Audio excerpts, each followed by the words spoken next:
의 말씀을 우리가 전해야 되지만 우리가 지난주 목장 예배를 드렸는데 제가 설교할 말씀의 내용을 먼저 앞서 나갔어요. 목장 말씀의 내용이. 왜냐하면 그 주에 전해야 될 말씀이 다 전해지지 못했기 때문에 목장 공가가 미리 만들어져서 세 번째 우리가 성령을 받아야 되는 이유는 7가지의 이유 중에 우리를 유익하게 하시는 성령님이시기 때문에 우리가 성령을 받아야 된다라는 그 세 번째 내용이 7가지로 구성되어져 있는데 그 중에 3가지밖에 우리가 아직 마치지를 못했어요. 그래서 내일은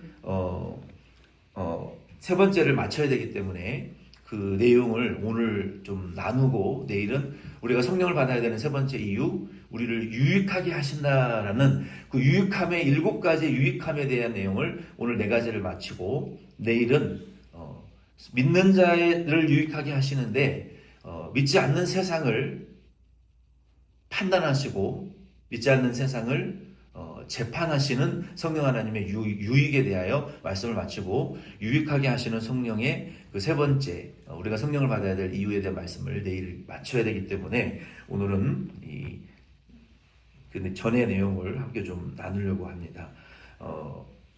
요한복음 16장 5절로 7절 말씀 읽고 나머지 내용 좀 마치겠습니다. 요한복음 16장 5절로 7절 말씀 한 번 더 읽겠습니다. 같이 읽겠습니다. 시작. 지금 내가 나를 보내신 이에게로 가는데 너희 중에서 나더러 어디로 가는지 묻는 자가 없고 도리어 내가 이 말을 함으로 너희 마음에 근심이 가득하였도다. 그러나 내가 너희에게 실상을 말하노니 내가 떠나가는 것이 너희에게 유익이라. 내가 떠나가지 아니하면 보혜사가 너희에게로 오시지 아니할 것이요 가면 내가 그를 너희에게로 보내리니. 아멘. 우리 예수님께서 십자가에 잡혀 못 박히시기 전에 마지막 날 밤 제자들에게 내가 너희들을 떠나가는 것이 너희들에게 유익함이다, 어드밴티지다 라고 말씀하시는 그 내용입니다. 그러면서 우리에게도 우리 예수님이 떠나가신 이후에 제자들에게 그 주시는 유익이라는 것은 예수님이 가셔야 보혜사 성령이 너희들에게 올 것이다. 내가 보혜사 성령을 너희에게 보낼 것이다. 이 보혜사 성령이라는 것은 파라클레토스, 우리를 변호하시고 중재하시고 대변하시는 우리의 도움을 주시는 분이시고 그분이 바로 구약의 루아크 성령이시고 오순절에 임한 푸뉴마 성령 하나님, 같은 하나님이에요. 이름만 달랐을 뿐이지. 그 보혜사 성령 하나님이 너희들을 오셔서 유익을 줄 것이다. 어떤 유익을 주신다고 우리가 3가지를 배웠습니까? 우리를 계시하신다는 말씀을 우리가 배웠어요. 계시의 유익을 주시는 거예요. 이 계시라는 것은 비밀을 열어서 보여주신다라는 그러한 의미가 있어요. 비밀의 문을 열어서 우리에게 계시하시는데 성령은 우리에게 누구를 계시하십니까? 구주 예수를 계시하신다. 이 계시라는 것은 예수 그리스도가 생각나고 믿어지고 교훈하시고 조명하셔서 그리스도를 고백하고 따라가게 하는 특징이 있어요. 그러니까 이 계시라는 단어는 한 단어이지만 이 엄청난 예수를 계시하시고 우리에게 조명하시고 고백하고 따라가게 하시는, 기억나게 하시는 이러한 기능이 성령이 믿는 자들에게 주시는 그 계시의 유익을 주시는 내용이라는 거예요. 두 번째는 중생시키신다는 거예요. 중생에는 따라오는 가지가 있습니다. 넝굴째로 따라오는 축복이 있어요. 중생하면 뭐가 따라옵니까? 하나님의 자녀되는 축복이 넝굴이 따라옵니다. 중생하면 하나님의 나라의 시민권 되는 넝굴이 따라옵니다. 하나님의 아들 예수 그리스도와 연합되어지는 넝굴의 축복이 따라와요. 이러한 엄청난 이 중생의 이 유익을 우리에게 주신다는 거예요. 그리고 세 번째는 우리에게 확신을 주신다고 말씀하셨어요. 성령이. 어떤 확신입니까? 내적 확신과 외적 확신이 있다라고 가르쳐 드렸어요. 내적 확신은 우리가 예수 그리스도를 주로 말미암아 하나님을 아버지라고 고백하는 그러한 내적 확신. 그리고 모든 그 외의 외적인 확신들을 주시는데 그 유익을 주시는 분이 성령이라는 거예요. 그래서 3 단어 우리가 기억해야 돼요. 계시, 중생, 확신. 이것이 성령이 우리에게 주시는 7가지 유익의 3가지예요. 오늘은 7가지를 배울 텐데 4번째 성령 하나님이 우리에게 주시는 그 유익은 무엇이냐면은 우리 안에 변화의 유익을 우리에게 주신다는 거예요. 성령 하나님께서 저와 여러분들을 이 토우카처럼, 예수 믿은 저희들을, 이 토잉카 아시죠? 고장나고 사고난 차들을 토잉카가 와가지고 끌고 가잖아요. 그래서 이것을 성령의 견인이라고 말하는데, 이 성령 하나님이 우리에게 주시는 네 번째 유익은 우리를 변화시키기 위하여 끌고 가시는데, 우리를 변화시키는 수단은 여러 가지가 있지만 중대한 그 두 가지의 변화의 수단은 기도와 죄와의 싸움을 통해서 우리를 변화시켜 나간다는 거예요. 그래서 우리가 그리스도인들이 평생에 노력해야 될 일은 무엇이냐면은 기도해야 되는 거예요. 그리고 죄와 싸우고 마귀를 대적해야 되는 거예요. 우리가 마귀는 대적해야 되는 것이고 죄를 피하고 마귀도 피해야 되는 거예요.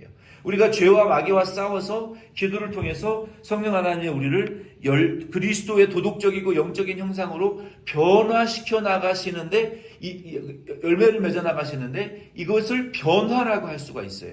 그래서 성령이 우리에게 주시는 유익이 무엇이냐면은, 네 번째 유익은 우리를 변화시킨다는 거예요. 물이 포도주가 변화되듯이. 1년 예수 믿은 사람하고 10년 예수 믿은 사람하고 달라요. 왜? 변화됐기 때문에. 그게 성령의 역사예요. 변화의 통로는 기도를 하고 죄와 싸워야 변화되어진다는 거예요. 열매 맺게 된다는 거예요. 이것이 우리에게 주시는 네 번째 유익입니다. 그런데 이 변화는요, 갈라디아서 5장 16절로 25절 말씀에 보면은 많은 목사님들이 성령의 열매를 맺으라고 가르치지만, 이 성령의 열매는 성품적이고 정서적인 변화예요. 다. 대부분이. 여러분, 인내, 이거 성품적이고 인격적인 성격적인 변화죠. 그렇죠? 사랑, 이거 어디 가서 자격증 따가지고 할 수 있는 거 아니잖아요. 내 성품과 인격의 변화예요. 사람은 안 변한다 그래요, 세상 사람들은. 그러나 성령은 우리의 성품과 인격이 타고난 기질을 변화시키시는 분이에요. 그래서 유익을 우리에게 주시는 분들이에요. 그럼 우리가 성령의 열매를 맺어서 그리스도의 형상을 변화하기 위해서는요, 많은 목사님들이 성령의 열매가 9가지 열매가 이거다, 그것을 시리즈로 가르치는데, 그 9가지 시리즈로 가르치는 것보다 더 중대한 말씀이 여기에 숨어 있어요.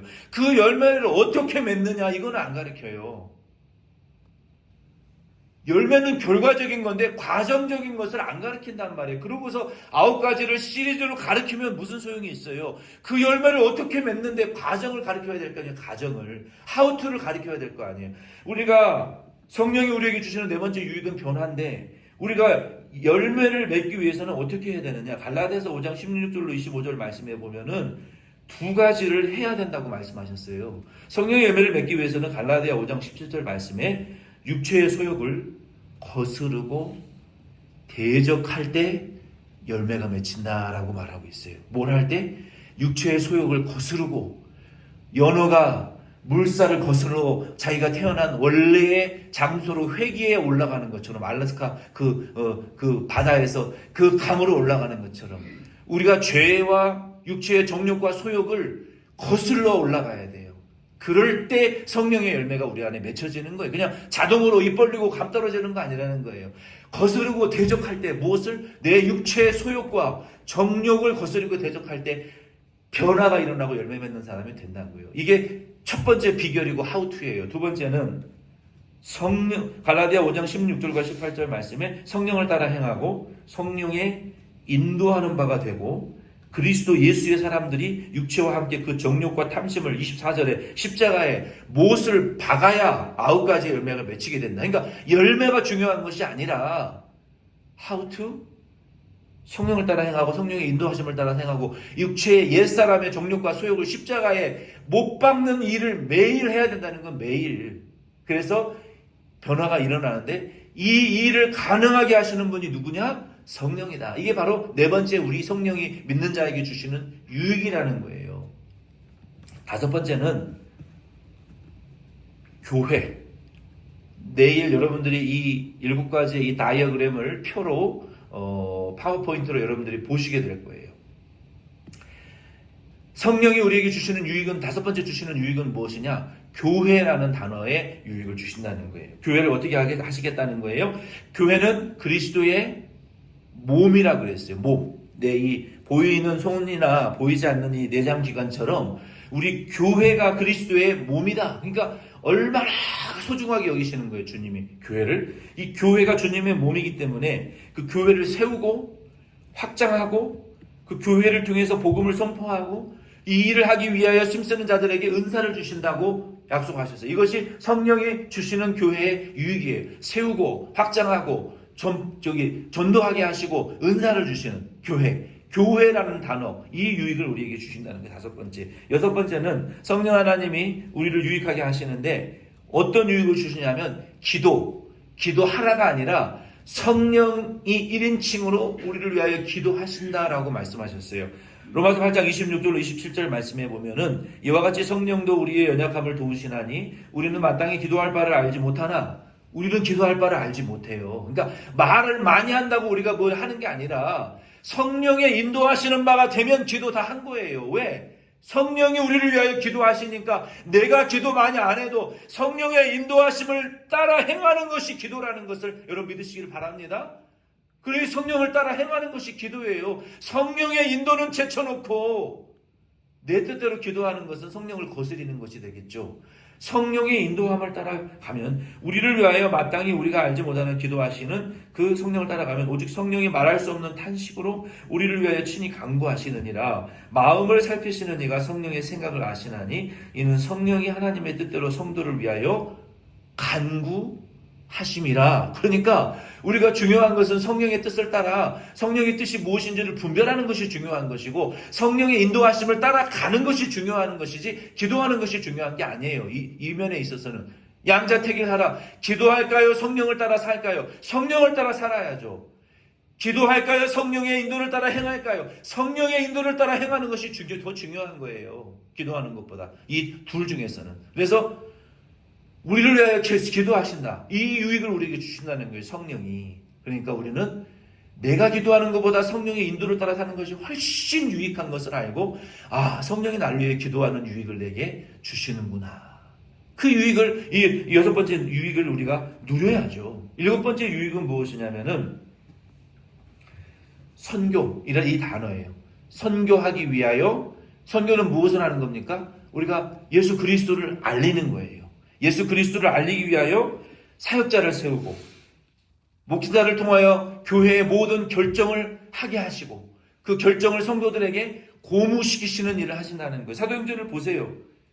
또 요한복음 13장 2절이나 16장 6절로 10절 말씀해 보면 하나님이 사도를 세우시고 교회가 사도가 하는 전담 사역을 감당하게 하시고 사도들이 못하는 행정적이고 구제와 재정적인 일들을 집사를 세워서 하시고 또 사도들과 집사들을 통해서 복음전도도 하게 하시고 은사자들을 세워서 복음전도도 하게 하시고 그리고 목회적인 결정들을 이방인들이 음란과 또 목매어 죽인 것과 피채 먹는 것과 음란과 호색을 너희가 하지 않으면 모든 일에 문화적인 차이가 있지만 잔인하게 피채 동물을 먹는다든지 우상의 재물을 먹는다든지 간음한다든지 일부 다처제라든지 남색한다든지 우상숭배라든지 이러한 일들만 하지 않으면 문화적인 차이가 있지만 다 형통한다라는 이러한 목회적인 고무. 서로 성도들이 싸울 때 네가 더 봉사를 많이 하느냐, 네가 더 목회자의 사랑을 더 많이 만드냐, 누가 식당 봉사를 하느냐, 누가 안 하느냐,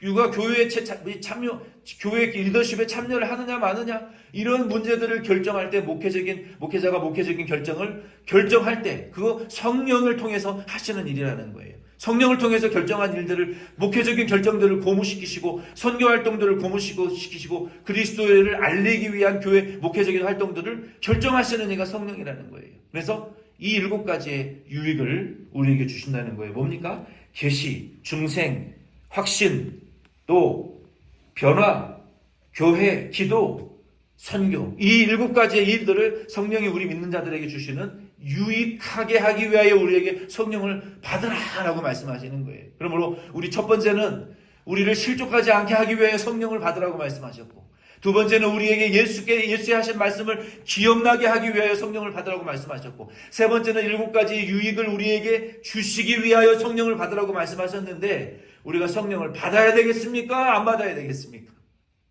받아야죠. 그래서 성령 충만을 받으실 수 있는 그리고 그 유익들을 누리실 수 있는 저와 여러분 될 수 있기를 꼭 예수의 이름으로 부탁드립니다. 아멘.